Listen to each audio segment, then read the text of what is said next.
Hello and welcome to Local Gov Strategy TV. I'm joined today by Peter McNaney, who's the Chief Executive of Belfast City Council. Welcome, Peter. Thank you. Belfast is a city with on the up, with the third fastest growing economy in the UK. What's been the key drivers for that? Well, we did have the third fastest growing economy in the UK until the latest recession, and I think that we're all suffering now.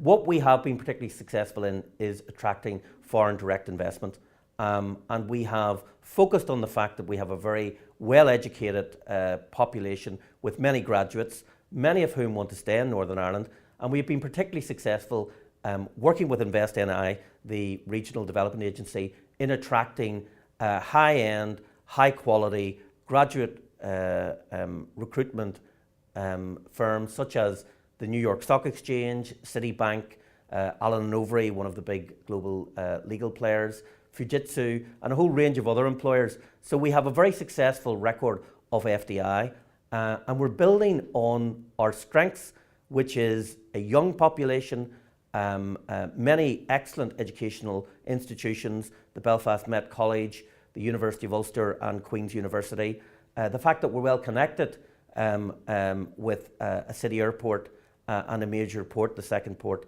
on the island of Ireland, and the fact that we are returning to our roots when we were successful in Victorian ages. We are re-energising our enthusiasm, we are reskilling our people, and we are seizing opportunities through innovation. What's been the strategy to deliver urban regeneration in Belfast? Well, of course, Belfast is a very fragmented place in governance terms.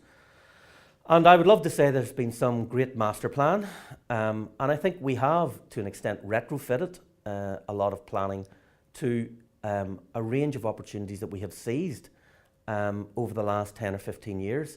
And essentially, we have worked on the premise that projects make places, that projects build relationships, that projects allow you to catalyse change.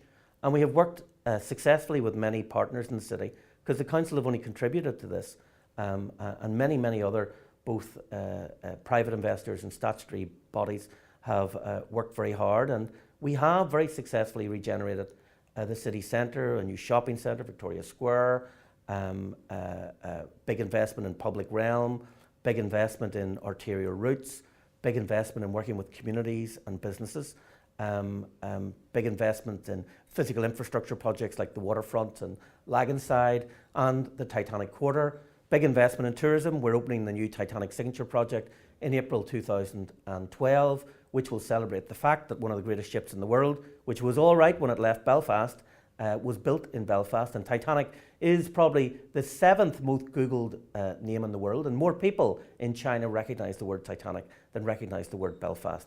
So we've upped tourism from 400,000 in 1994 to 8 million visitors in 2011. We're planning for another 500,000, and I think we will build on our strengths, and if we are determined to succeed, we will succeed. And finally, what can other councils learn from the approach that you've taken in Belfast? Well, I hope that they've learned what we learned from speaking to other councils that have been successful. I remember speaking to Liverpool maybe 10 or 15 years ago, who said that the first thing that you had to do to succeed was to get rid of any chips that you had on your shoulders, to get rid of your victim mentality and be absolutely determined to succeed and leave no stone unturned in terms of your enthusiasm and energy to achieve it. So I think you need that. I think you need lots of other things.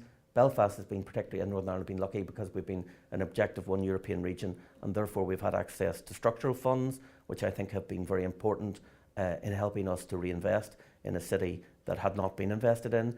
We were lucky that there was a Celtic Tiger in the south of Ireland, much of which flowed up to the north. So we've had 10 good years. We're now facing more challenging times, but we have political stability, we have a rising educated workforce, and I think there are and will be good times ahead.